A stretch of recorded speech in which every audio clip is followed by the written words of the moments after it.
Salam Malaysia Madani dan tentunya kita bersama lagi di program Ruang Bicara yang kami bawakan kepada anda, mana lagi tentunya di Bernama TV. Satu lagi topik yang cukup relevan sebenarnya telah pun kita pilih untuk kita sembang-sembang bersama dengan dua tetamu yang cukup istimewa. Seorang tetamu ada bersama saya di studio Ruang Bicara ini dan insyaAllah seorang lagi tetamu akan kita hubungi melalui kemudahan Zoom. Baiklah, apa lagi topik yang menjadi perbincangan seluruh dunia sebenarnya. Ini berkaitan dengan pemilihan umum Presiden dan Wakil Presiden Republik Indonesia ataupun pemilu 2024. Dan topik yang menjadi pilihan kita ialah hari menentukan masa depan Indonesia. Baiklah, izinkan saya memperkenalkan dulu tetamu yang sudah pun berada bersama saya di studio Ruang Bicara ini. Kita ingin mengucapkan jutaan terima kasih dan selamat datang semula kepada yang berbahagia Dr. Nur Azlan Hadi Yaakob, iaitu pensyarah kanan di Jabatan Pengajian Malaysia, Fakulti Sains Kemanusiaan UPSI ataupun Universiti Pendidikan Sultan Idris. Jadi doktor, apa khabar? Saya Alhamdulillah. Weh, lama kita tak berjumpa. Lama. Kerana lebih banyak di Tanjung Malih. Oh, iyalah. Okey, seorang lagi tetamu. Dia berada di Jakarta ketika ini. Jadi kita ingin mengucapkan jutaan terima kasih kepada yang berbahagia Encik Hanif Ahmad yang merupakan Eksekutif Kanan Penyelidik di Institut Darul Ehsan ataupun IDE di sektor ASEAN. Jadi Tuan Hanif, apa khabar? Halo Tuan Hanif. Khabar baik, Alhamdulillah kepada semua. Alhamdulillah sekarang. Saya sekarang boleh dengar saya? Boleh. Okey, baik. Terima kasih kepada Tuan Serawi. Untuk maklumat, saya berada di Kota Padang. Kota Padang. Okey. Jadi kita nak berkongsi nanti pelbagai pandangan dan juga pendapat. Baik, insyaAllah. Kebetulan Tuan Hanif berada di sana, jadi mungkin dapat memberikan satu gambaran yang lebih jelas sebenarnya tentang reaksi dan juga terutamanya lah daripada pengundi-pengundi yang telah pun mungkin turun membuang undi untuk pemilihan umum Presiden dan Wakil Presiden Republik Indonesia untuk tahun 2024 ataupun pemilu 2024 ini. Baik, macam saya katakan, bila kita bercakap tentang pilihan raya Indonesia, pilihan raya Presiden Indonesia ini, ianya merupakan pilihan raya yang terbesar di dunia sebenarnya, dan mungkin ramai juga mengetahui bahawa jumlah pengundi berdaftar sahaja lebih daripada 200 juta sebenarnya, dan ada 800,000 pusat mengundi yang telah pun dibuka, dan sesuatu yang menarik juga ianya melibatkan 6 juta petugas dalam usaha untuk mencalan dan melicinkan lagi proses pengundian presiden ini. Baiklah, mungkin kita mulakan dulu dengan Dr. Nur Azlan Hadi Yaakob lah. Dia juga sebenarnya berada di Indonesia sebelum pemilu ini dia bermula sebenarnya. Jadi dari pemerhatian Dr. Nur Azlan sendiri ketika itu, bagaimana tentang reaksi rakyat Indonesia sendiri bila kita bercakap tentang pemilihan umum Presiden dan Wakil Presiden ini? Terima kasih. 5 tahun yang lalu, 2019, kita berada di sini. Kita bincang tentang pemilihan Presiden 2019. Pada waktu itu ada yang kita bincang betul-betul terjadi dan ada yang tidak terjadi. Misalnya Pak Prabowo, pada waktu itu saya mengatakan beliau tidak akan bertanding lagi. Tetapi dalam sains politik tidak seperti dalam sains tulen. Kita boleh ramalkan ada perkara yang tidak terjadi kerana faktor-faktor tertentu. Baik, dalam konteks Indonesia sendiri, mereka menantikan pilihan raya ini, walaupun pilihan rayanya hari ini 14 hari bulan, tapi mereka dah bercakap pilihan raya 2 tahun yang lalu. Jadi kalau kita perhatikan di stesen TV mereka, media-media sosial dan sebagainya, mereka telah bincangkan 2 tahun yang lalu. Cuma hari ini hanya sekadar untuk muktamadkan apa pilihan yang ingin mereka undi sebenarnya. Tapi reaksi masyarakat itu mereka terujar dalam pilihan raya, dan Alhamdulillah banding dengan 2019, hari ini kita belum kedengaran petugas yang meninggal. Kalau 2019 kita dikejutkan dengan banyak yang meninggal. Setakat maghrib tadi kita tidak dengar lagi petugas-petugas pilihan raya meninggal, walaupun 6 juta yang terlibat dalam petugas pilihan raya, 205 juta yang boleh mengundi, 800,000 lebih tempat pengundian di seluruh Indonesia, 38 provinsi, 38 negeri. Mereka mengundi 5 kertas undi daripada calon presiden hingga calon wakil rakyat daerah, kabupaten. Alhamdulillah keadaan terkawal, tidak berlaku rusuhan seperti 5 tahun yang lalu. Okey, 3 tokoh yang tentunya lah mendapat perhatian dalam persaingan kali ini, iaitu Prabowo Subianto yang merupakan bekas Jenderal Tentera dan beliau juga merupakan Menteri Pertahanan. Dan ketika Jokowi menjadi presiden, dan satu lagi tokoh yang juga dikatakan mempunyai potensi yang cukup baik ialah Anies Baswedan, iaitu bekas Gubernur Jakarta, dan seorang lagi tokoh yang bertanding ialah Ganjar Pranowo, iaitu bekas Gubernur Jawa Tengah. Jadi ini merupakan perkara-perkara ataupun tokoh-tokoh yang cukup penting dan menarik sebenarnya. Dan sebelum kita dapatkan pandangan saudara Hanif Ahmad sendiri di Jakarta. Mungkin dia ada masalah sedikit untuk berhubung dengan kita ketika ini. Tapi mungkin Dr. Nur Azlan, daripada pemerhatian doktor sendirilah, memang ramai mencangkakan bahawa Prabowo Subianto mungkin akan memenangi saingan kali ini, dan dikatakan kalau kita lihat pada berita terkini yang telah pun kita terima, Prabowo mendahului undian setakat petang ini. Ini sesuatu yang mungkin sebenarnya dijangkakan. Tapi apa faktor sebenarnya yang memberi kekuatan dan kelebihan kepada Prabowo sebenarnya? Terima kasih Syed Syahkawi. Begini kalau kita tengok beliau dah 2 kali bertanding presiden, 2014, 2019. Kedua-duanya kalah. 2019 beliau mendapat lebih kurang 46.6% jumlah undi pada waktu itu. Dan saya tidak menyangkakan beliau akan masuk kabinet. Rupa-rupanya Presiden Jokowi telah meminta beliau masuk kabinet dan jadilah sebahagian daripada kerajaan.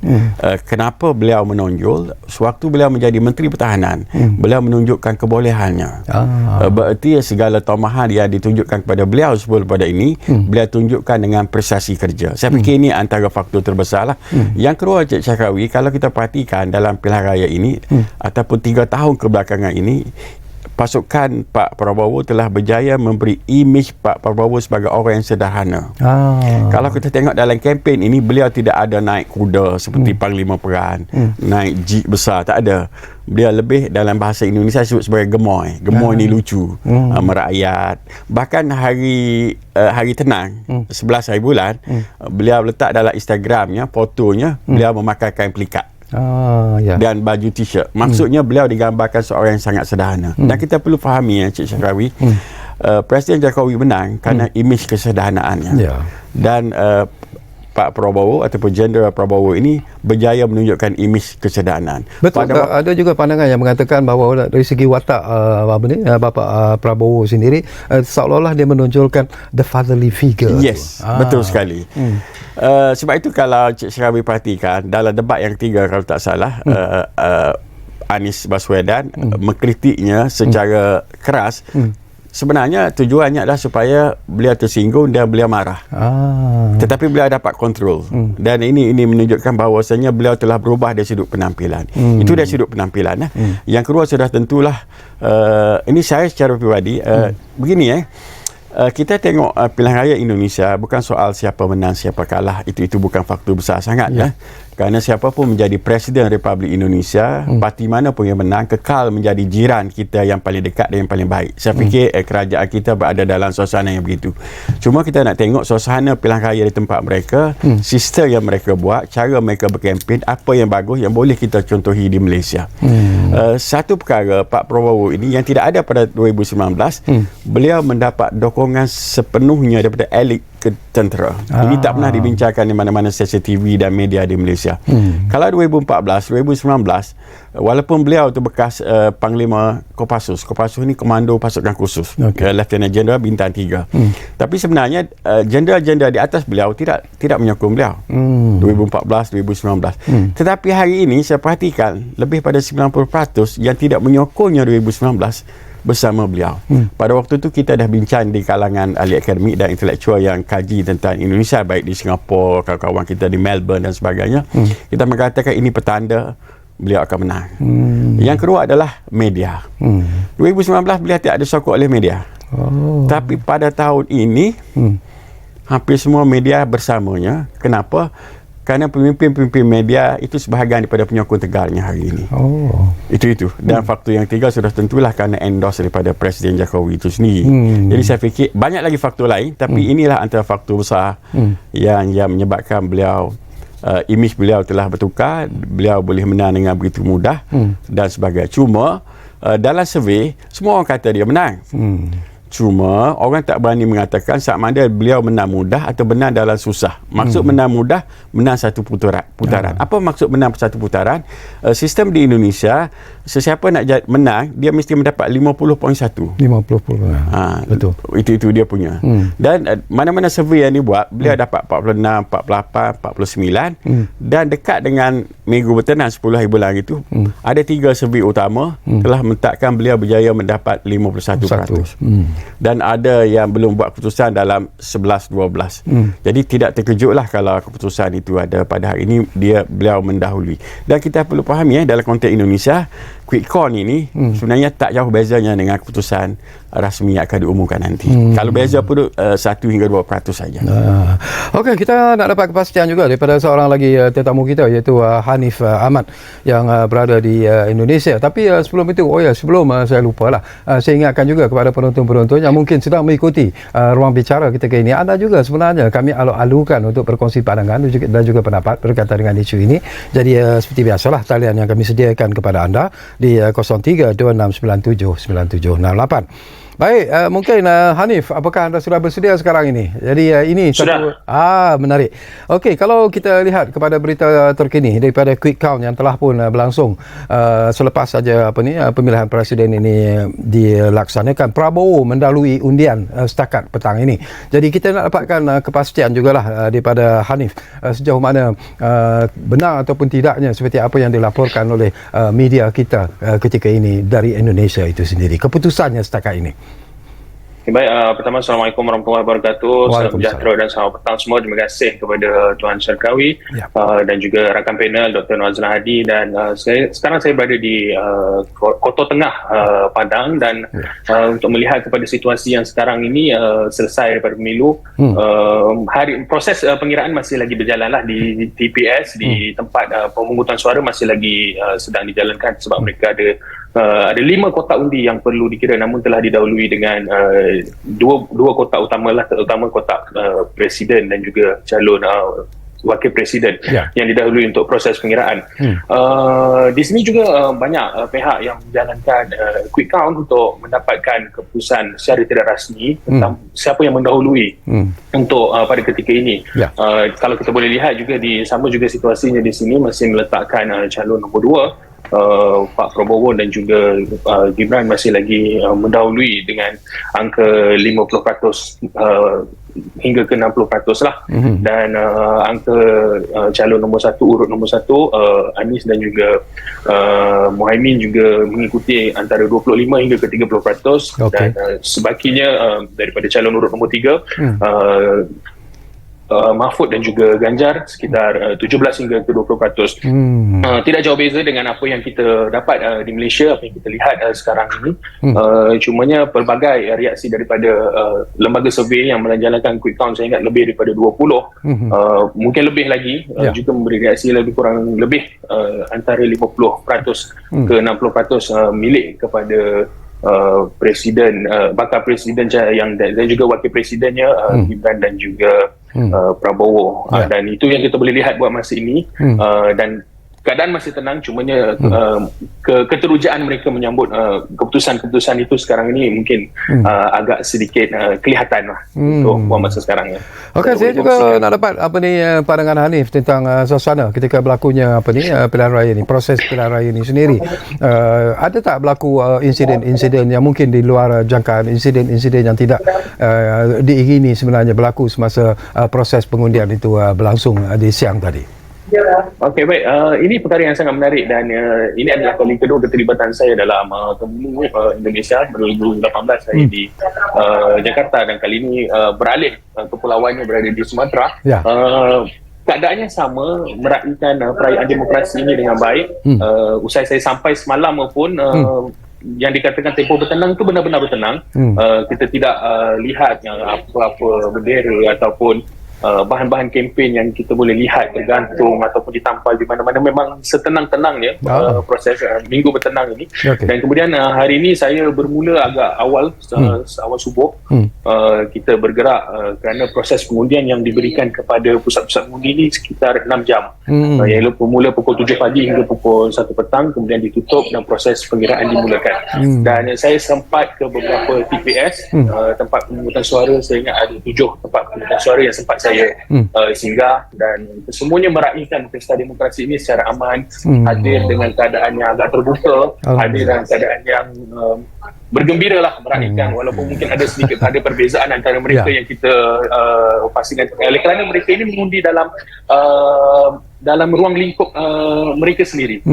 Ibaratkan macam satu kampung itu kira dalam 300 ke 350 orang, maka sesama sendirilah yang dah menguruskannya pun adalah ketua kampung, nazim masjid, adalah pimpinan masyarakat itu sendiri yang menguruskan proses pilihan raya ini, yang menjadikan ibaratnya panggil kawan-kawan jumpa-jumpa, cuma mengundi, dan prosesnya agak aman dan kita nampak agak unik. Ini yang belum pernah lagi kita lihat di Malaysia lah setenang ini. Okey, sebelum saya dapatkan pandangan Dr. Nur Azlan, satu lagi persoalan juga yang saya nak dapatkan pengesahan sebenarnya daripada Hanif ya. Tadi pun saya terbaca jugalah di media yang mengatakan, dengar jugalah berita di media-media yang disiarkan hari ini yang mengatakan bahawa keadaan cuaca juga sebenarnya tidak begitu baik. Ada wilayah-wilayah yang menerima hujan yang agak lebat di sebelah pagi, dan itu menyukarkan pengundi-pengundi untuk keluar mengundi, dan dikatakan bahawa ada juga kawasan-kawasan ataupun wilayah-wilayah tertentu yang dilanda banjir. Jadi apakah ini benar-benar mungkin menjejaskan sedikit proses pengundian yang berlangsung hari ini, Hanif? Okey, saya mendapat maklum juga perkabaran dan juga rakan-rakan dan teman-teman yang berada di Jakarta, mereka berhadapan dengan situasi ini, iaitu hujan di pagi hari dan juga kawasan yang terlibat dengan banjir. Tapi alhamdulillah di sekitar Sumatera Barat ini, di mana kawasan saya berada ini, cuaca baik di pagi hari, mendung juga ke tengah hari, dan hujan mula turun pada jam 2 petang. Waktu proses pengiraan tidak bermula, maka hujan mula, itu pun renyai saja. Dan betul cuaca itu tidak menentu keadaannya hari ini, tapi untuk proses keluar mengundi itu cuacanya baik, cumanya sewaktu proses pengiraan bermula hujan turun sedikit lah, itu pun sekitar dalam 10 ke 15 minit, dan kemudian proses pengiraan itu disambung seperti biasa lah. Tiada masalah cuaca yang berat di Sumatera. Yang saya difahamkan yang berlaku itu di sebelah Jakarta. Mungkin itu respon saya. Okey, Hanif, nanti banyak lagi persoalan yang akan kita kongsikan ya. Anda tenang-tenang dulu di sana, dan kami akan hubungi anda semula sebentar saja lagi. Kembali semula kepada Dr. Nur Azlan. Barangkali menarik apabila doktor sendiri membangkitkan bahawa pada mulanya kita tidak mencangkakan bahawa Prabowo akan bertanding dalam pilihan raya ini, tetapi akhirnya dia mengambil keputusan untuk bertanding. Tetapi yang lebih menarik di sini ialah apabila dia dipasangkan dengan Gibran Raka Buming Raka, iaitu anak lelaki sulung kepada Presiden Jokowi.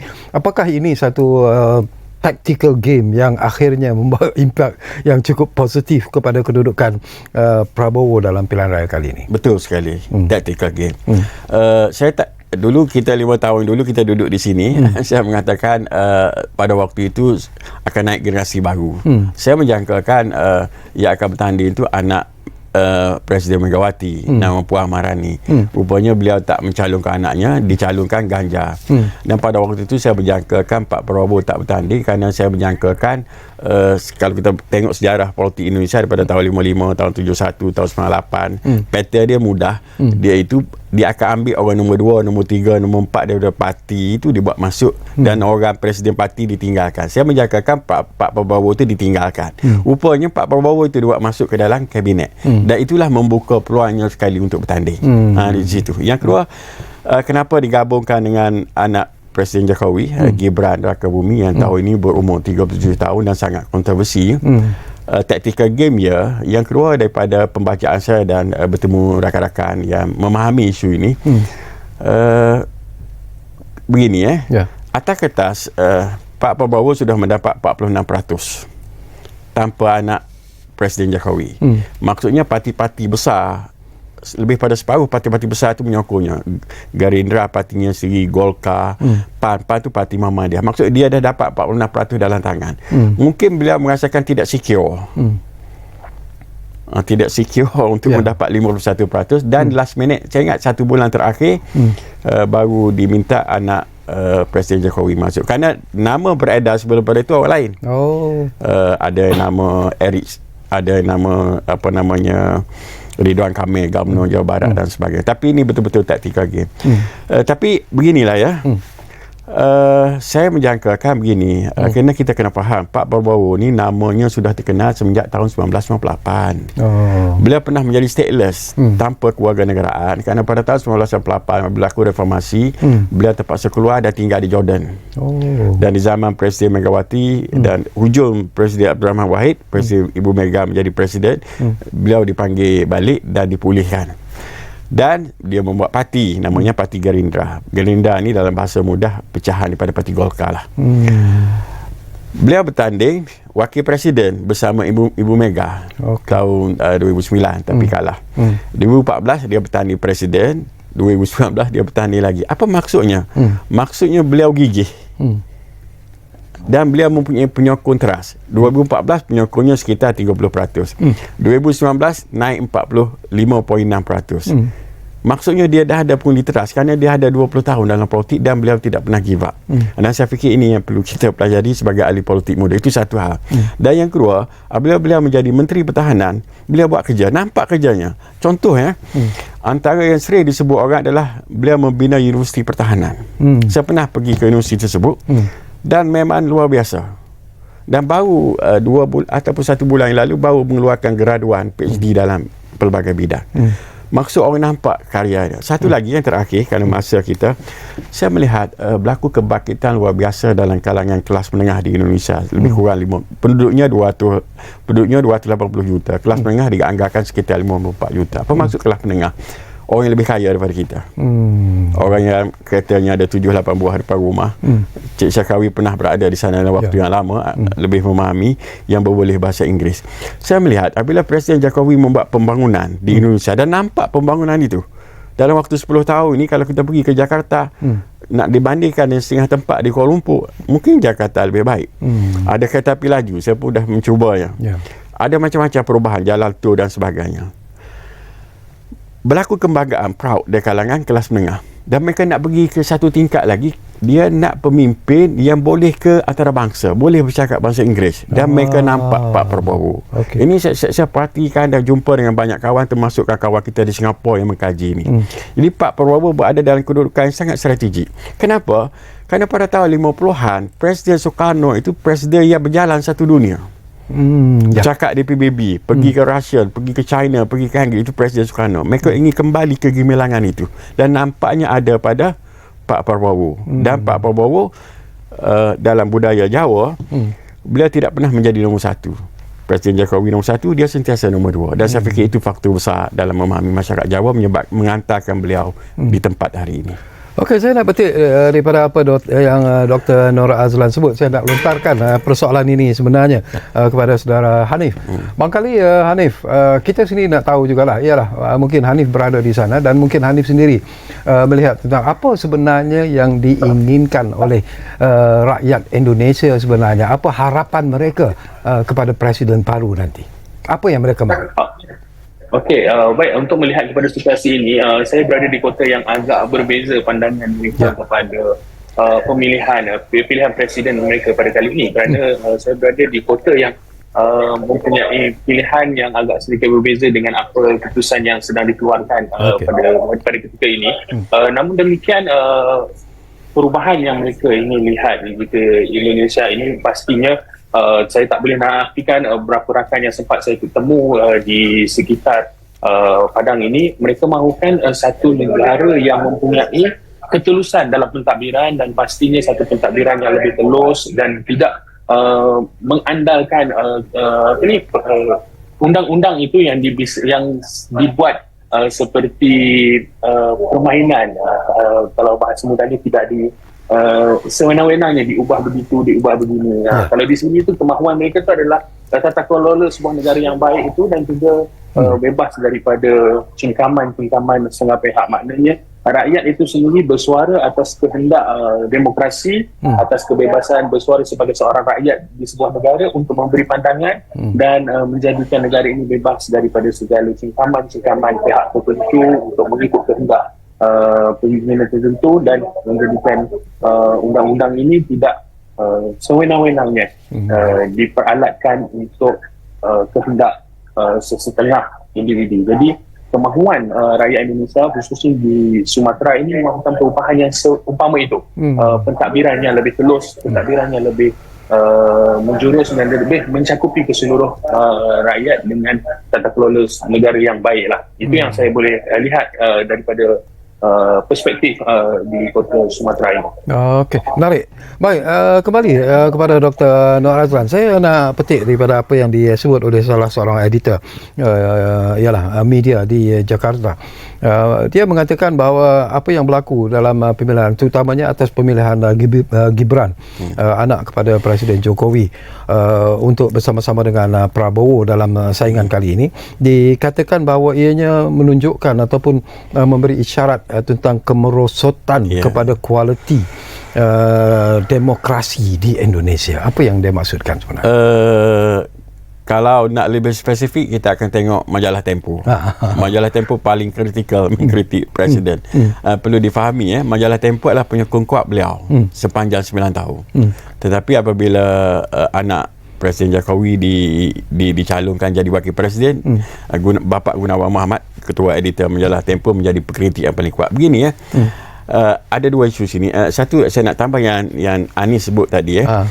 Dalam memahami politik Indonesia, kita harus ke Pulau Jawa. Kita tidak boleh ke Pulau Sumatera. Kerana 115 pengundinya berada di sana. 115 juta berada di sana. Ada 4 daerah besar. Banten, Jakarta. Jakarta tu kota Jakarta. Jawa Barat. Jawa Barat tu Bandung. Itu pengundi terbesar. Jawa Timur, Surabaya, dan Jawa Tengah, Semarang. Battle pengundian situ. Yang lain tu hanya sekadar tambah sikit, tambah kurang. Pulau Sumatera semenjak tahun 55, pilihan raya pertama tahun 55, itu basis Islam.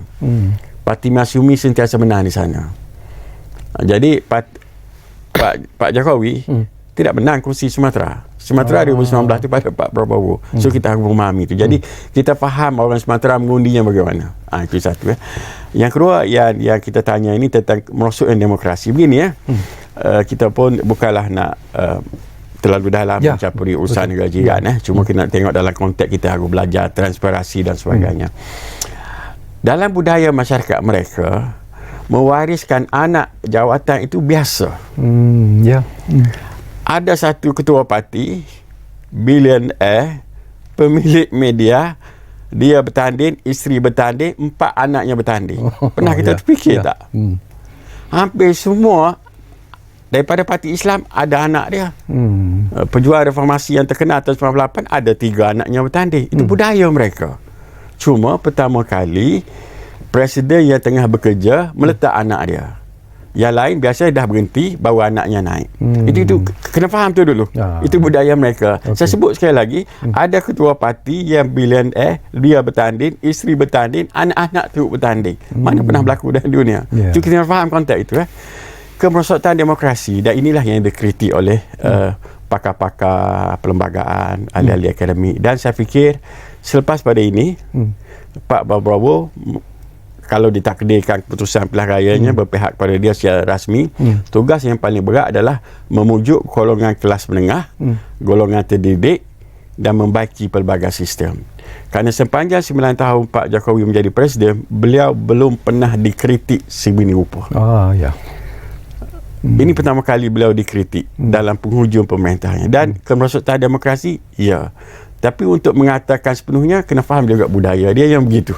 Jadi boleh dicek, hampir semua pemimpin itu ada anaknya bertanding juga. Ini itu budaya mereka yang tak boleh nak ditolak.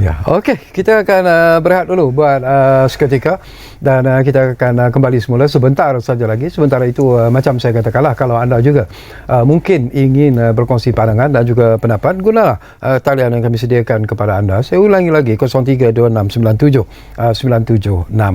Jadi kita rehat dulu, kembali semula. Kita masih lagi bercakap tentang hari menentukan masa depan Indonesia. Jumpa lagi.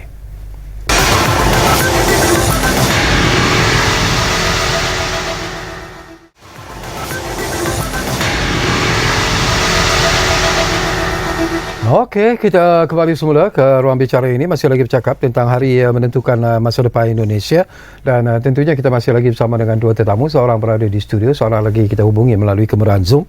Di studio kita ada Dr. Nur Azlan Hadi Yaakob dan melalui Zoom kita ada saudara Hanif Ahmad. Barangkali Hanif, ketika berada di sana, yalah, alhamdulillah semuanya berjalan dengan begitu lancar sekali. Tidak ada insiden-insiden yang tidak diingini. Dan kita juga tahu bahawa harapan yang diletakkan oleh rakyat Indonesia kepada the new president ini juga merupakan satu harapan yang cukup besar sebenarnya. Dan kita tahu jumlah penduduk Indonesia sendiri yang begitu besar dengan kawasan yang wilayah-wilayah yang begitu besar dan sebagainya. Tetapi apa lagi yang Hanif rasakan yang perlu diberi perhatian oleh presiden yang akan terpilih nanti, tak kiralah siapa pun? Saya melihat isu ini seperti yang mereka mahukan, masih lagi pembangunan, masih lagi perhatian daripada pemerintah itu sendiri harus diberikan sama rata. Betul, saya tidak nak yang dikatakan seperti disebut oleh Dr. Nazlan tadi, Jawa adalah pemilikan penduduk yang paling padat dan paling tinggi sekali. Namun demikian, begitu juga di Sumatera Barat, juga inginkan perhatian dari pemerintah juga harus diberikan. Kebijakan-kebijakan daripada pemerintah itu untuk Sumatera itu harus diberikan seadilnya lah. Namun demikian, perkara yang agak menarik yang saya terjumpa bersama dengan penduduk dan juga beberapa rakyat-rakyat di sini adalah mereka teringin untuk perhatian jika presiden itu nanti mampu untuk berada di Sumatera itu lebih lama daripada kebiasaannya. Saya tak tahu kebiasaannya itu berapa lama, tapi dikatakan mahu kalau boleh sebulan ke 2 bulan duduknya lama di sini, akan selesaikan semua kerja, satu kerja habis, balik sana, lagi 2-3 bulan datang balik duduk di sini 2-3 bulan. Itulah mungkin kemahuan yang saya dengar. Jadikan Sumatera ini betul-betul milik sepenuhnya lah. Presiden berikan perhatian. Sebegitulah yang saya sempat dengarkan, yang sempat saya berbual lah bersama dengan beberapa penduduk yang sempat saya bertemu. Mungkin itu perkara yang menarik lah bagi saya. Okey, menarik. Dan kita dapat komen daripada Dr. Nur Azlan yang selalu berada di sana. Apa yang mereka mahukan sebenarnya? Penduduk Sumatera itu pertama sendiri. Pembangunan. Yang kedua begini sebelum tahun 1998 sistem Indonesia itu sistem berpusat. Semua hasil pergi ke Jakarta. Jadi salah satu daripada amanat reformasi ada 5 yang diubah oleh Presiden almarhum Presiden B.J. Habibie, selain pada media dan sebagainya, namanya adalah otonomi daerah. Apa itu otonomi daerah? Daerah ataupun negeri, bahasa mereka itu provinsi, diberi kuasa. Dan itu dibuat. Dan hasilnya nampak. Ya, sekarang kalau kita pergi di Sumatera tu Pekanbaru Riau, kita nampak pembangunan. Kalau kita pergi ke mana-mana tempat, nampak berbanding dengan 20 tahun yang lalu. Jadi itu telah dibuat. Ada tak telah berhasil begini Cik Syahkawi? Indonesia ni besar. Birokrasinya banyak. Jadi salah satu keberhasilan Presiden Jokowi yang menyebabkan beliau disokong oleh golongan peniaga, beliau berjaya membuat birokrasi yang banyak tu dikurangkan. Itu beliau berjaya menyebabkan banyak berlaku penanaman modal. Maksudnya FRD masuk ke Indonesia itu dibuat oleh Presiden Jokowi. Dulu saya ingat lagi, saya pertama kali ke Indonesia itu tahun 1952. Jadi kita agak faham lah dan pernah pergi ke hampir semua tempat ke Indonesia kecuali Papua. Dahulu kita turun ke airport mereka pun kita takut. Kita takut ada orang minta duit. Tapi sekarang kalau kita pergi, mereka seperti kita dah. Maksudnya banyak pembayaran telah berubah. Balik tadi, apa yang mereka inginkan? Mereka inginkan keadilan itu. Tapi sebenarnya bukan salah Presiden sangat. Kerana begini pilihan raya ini bulan 8 nanti Cik Syahkawi.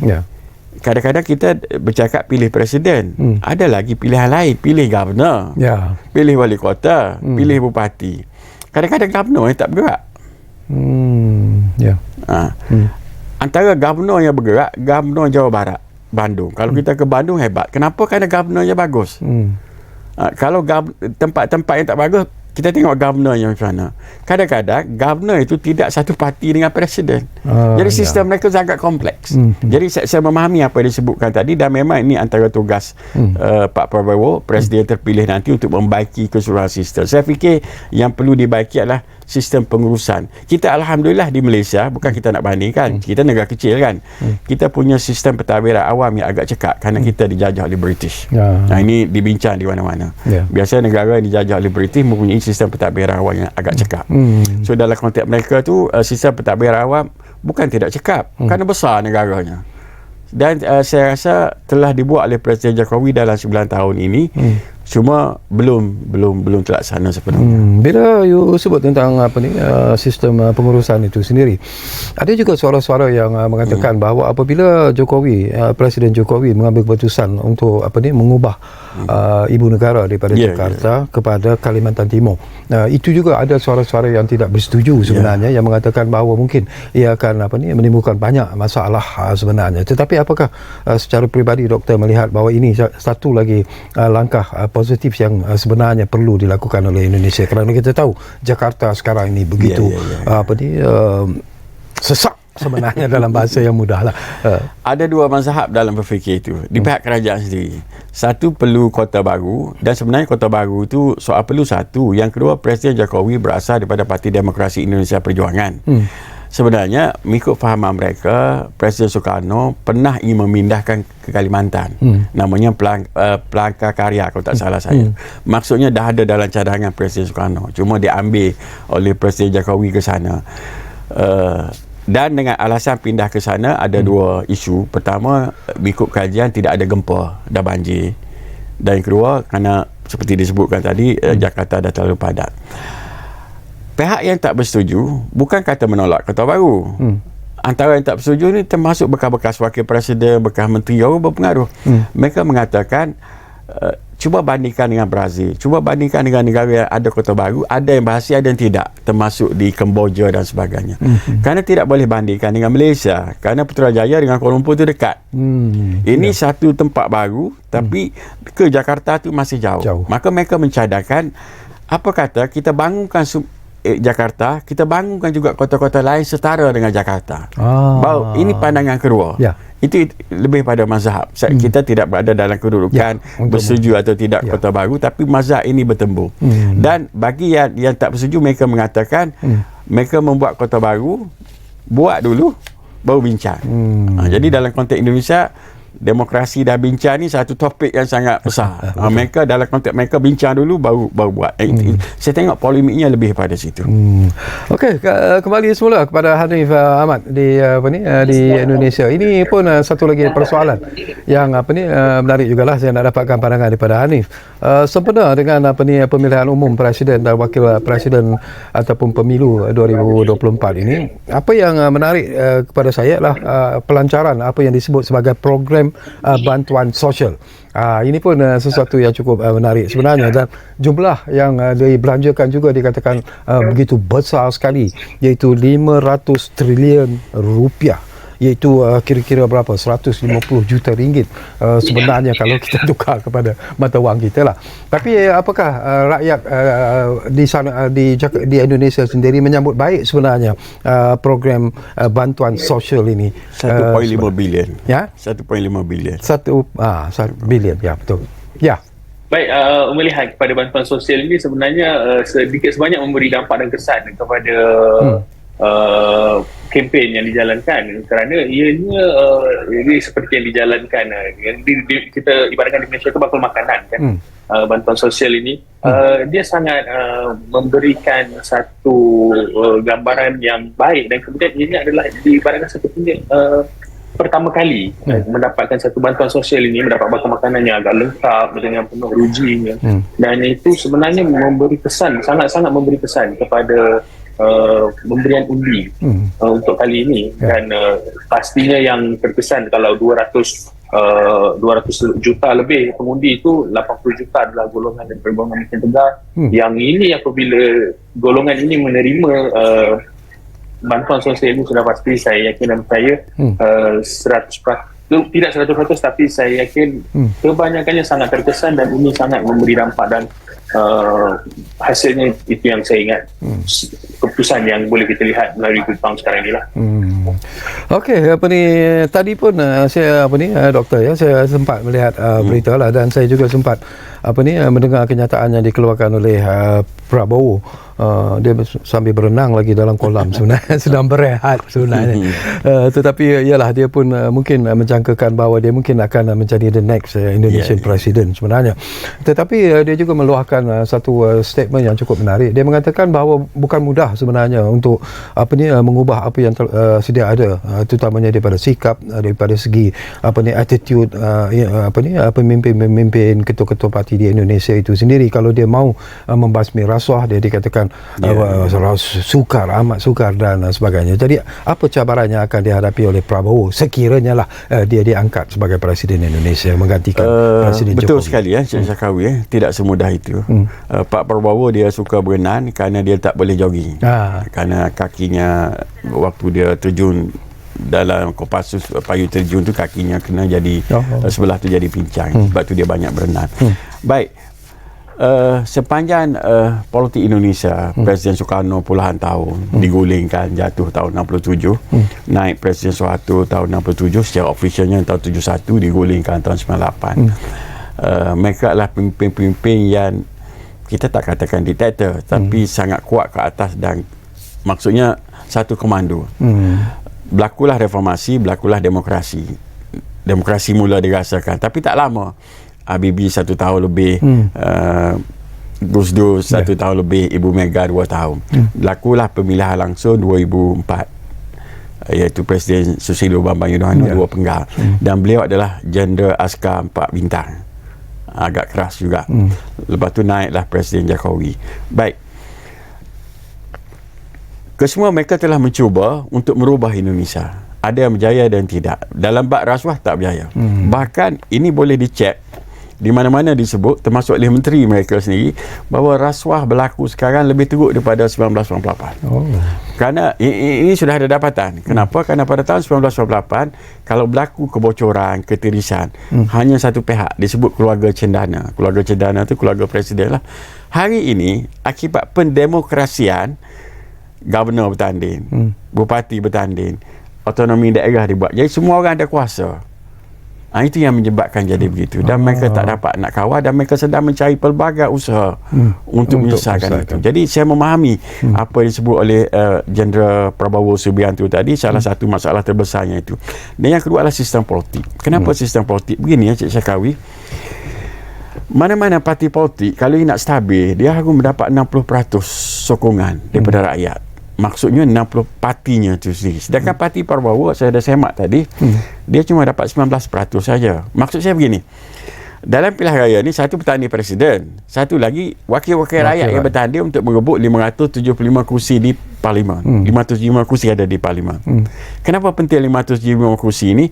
Kenapa penting wakil rakyat? Kerana dalam undang-undang mereka, kalau nak bertanding next, mereka harus dapat 20%. Jadi buat masa sekarang parti Prabowo kerana pengaruh dia jadi presiden, dia dapat belum dapat 20, 19% saja. Maksudnya dia nak berkuasa, dia kena bergabung dengan parti lain. Apabila bergabung, tawar-menawar. Dan bagaimana nak selesaikan tawar-menawar itu masalah. Kenapa? Kerana dalam konteks Indonesia, kabinet itu telah dibentuk sebelum pilihan raya. Okey, kita nak sambung lagi. Dr. Noor Azlan, saya difahamkan ada pemanggil di talian yang agak lama menunggu. Luqman dari Selangor difahamkan ada di talian kita sekarang ini. Assalamualaikum Luqman. Assalamualaikum. Waalaikumsalam warahmatullahi wabarakatuh. Ya. Apa khabar tuan? Baik, alhamdulillah. Saya cuma nak minta pandangan daripada dua tetamu kita. Kerana sekarang ini kita tahu Prabowo ini diangkat ke kabinet berdasarkan daripada usulan daripada Pak Jokowi sendiri.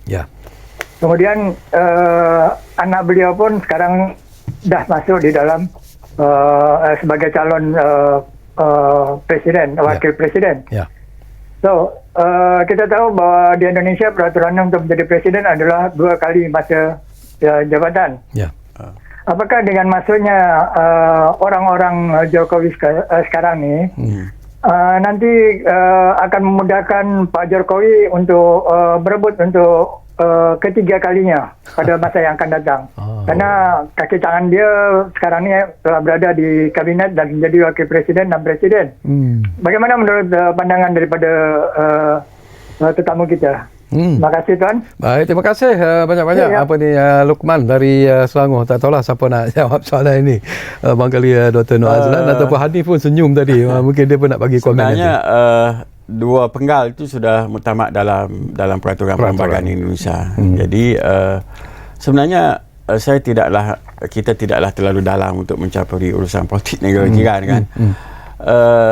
Ada pelbagai pandangan di bawah sana yang tidak jelas kenapa anak Presiden Jokowi dicalonkan. Kita belum dapat dari mazhab ini mengatakan begini. Tapi saya melihat begini. Satu, berlaku perpecahan dalaman dalam kabinet dalam penyokong Presiden Jokowi itu sendiri. Menyebabkan beliau terpaksa mengambil alternatif yang ketiga. Alternatif ketiga tidak bersama partinya lah. Adakah anak dia akan mengambil alih begini dalam konteks undang-undang Indonesia, wakil presiden tak ada kuasa. Sangat tak ada kuasa. Kalau tempat kita Perdana Menteri, timbalan Perdana Menteri, kalau timbalan Perdana Menteri tak bagi menteri, tak ada kuasa. Apa timbalan menteri nak buat? Timbalan Perdana Menteri tempat kita ada kerja kerana dia jadi menteri. Dalam konteks Indonesia, dia jadi wakil presiden. Kalau tak ada beritahu ahli presiden, tak ada apa. Seperti sekarang dan sebagainya. Tapi di zaman Susilo Bambang Yudhoyono, wakil presiden Yusuf Kala tu ada kerana dibagi dua. Maksud tak ada. Tapi ada satu kuasa lain, kalau presidennya meninggal, dia otomatik akan ganti. Itu. Adakah anak Presiden Jokowi ini akan menggantikan? Saya fikir dalam politik Indonesia tidak semudah untuk diramalkan.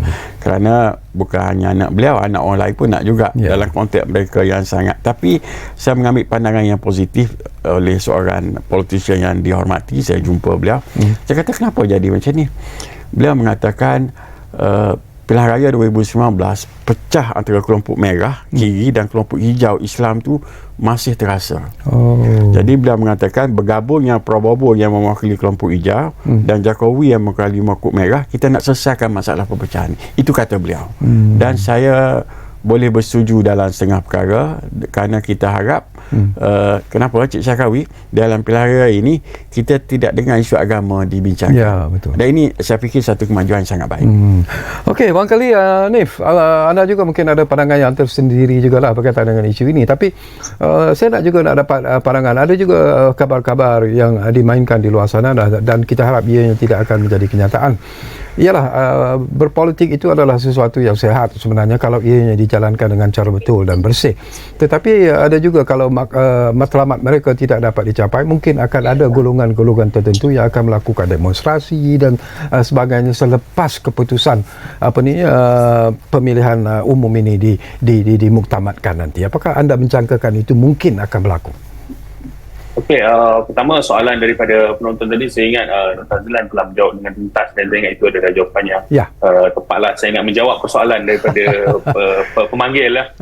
Jadi untuk melihat kepada pasca daripada pemilu ini, apakah akan terjadi mungkin tak dijauhkan bentuk rusuhan ataupun demonstrasi untuk melawan keputusan yang keluar ni, saya menjangkakan barangkali tidak. Kerana hak kematangan demokrasi dan meraihkan demokrasi politik di Indonesia ni saya lihat semakin baik. Terutama saya sekarang mungkin berada di kawasan yang agak terbuka dalam hal demokrasinya. Saya berada di Sumatera Barat ni yang agak lebih terbuka meraihkan demokrasi ini, dan walaupun keputusan agak tidak berpihak dan keterbukaan di sini melihatkan perkara-perkara seumpama itu tidak mungkin berlaku lah. Di Sumatera ini saya tidak pasti apa situasi di Jawa itu macam mana, di Kepulauan Jawa kan. Tapi melihat kepada kematangan rakyat Indonesia sendiri yang sangat bersungguh-sungguh untuk berpartisipasi dalam demokrasi, untuk khususnya pemilu pada kali ini, saya tidak melihatkan perkara seumpama itu akan berlaku lah, khususnya selepas pengumuman rasmi presiden akan berlaku. Kerana kita kena maklum juga selain daripada tingkat ada beberapa tingkat pemilihan yang berlaku selain daripada pilihan presiden, mereka juga memilih anggota DPR, DPD, ada 4 governor, bukan governor, senator yang mereka pilih hari ini. Itu sebab proses pengiraannya daripada petang mungkin sampai awal pagi pun belum tentu habis. Ya, betul. Jadi itu yang saya maksudkan. Maksudnya mungkin tak menang semua, tak kalah semua lah. Jadi mungkin ada kemenangan-kemenangan yang di tingkat lain ini boleh mengubati kekalahan yang di pihak lain. Mungkin begitulah. Saya ingat takkan ada demonstrasi yang secara besar-besaran ini. Rakyat yang kuat tak ada. Okey, faham Hanif. Okey, kita di penghujung sebenarnya. Dr. Noor Azlan, lebih kurang 2-3 minit saja lagi. Tapi satu persoalan yang menarik, kita tak tahu jugalah daripada pengalaman Dr. Noor Azlan sendiri, bila agaknya keputusan muktamad akan diumumkan. Tetapi yang pertama, yang keduanya, kita yakin bahawa siapa pun yang akan menjadi Presiden Indonesia nanti, hubungan Malaysia-Indonesia itu akan terus menjadi lebih kuat, lebih kukuh sebenarnya. Tak ada masalah dalam persoalan ini. Saya sering ditanya tentang hubungan Malaysia-Indonesia. Seperti kita sebut di awal tadi, saya kekal dengan pandangan kita, siapa pun menjadi Presiden Republik Indonesia, parti mana pun yang menang, kekal menjadi jiran kita yang paling baik. Betul. Kerana kita tidak boleh memilih jiran. Yang kedua, Yang Obama Perdana Menteri kita punya hubungan yang baik dengan Indonesia. Bahkan ketiga-tiga fraksi yang bertanding datang ke Kuala Lumpur berjumpa beliau. Betul. Anies Baswedan pernah berjumpa Pak Prabowo beberapa kali dan Profesor Mahfuz. Saya fikir dari sudut itu kita tidak punya masalah sangatlah dari sudut hubungan. Cuma yang terakhir Cik Cakrawi, saya sebenarnya lebih berminat di Indonesia ni, kita nak tengok sistem dia yang bagus, yang boleh kita contohi. Antaranya adalah media.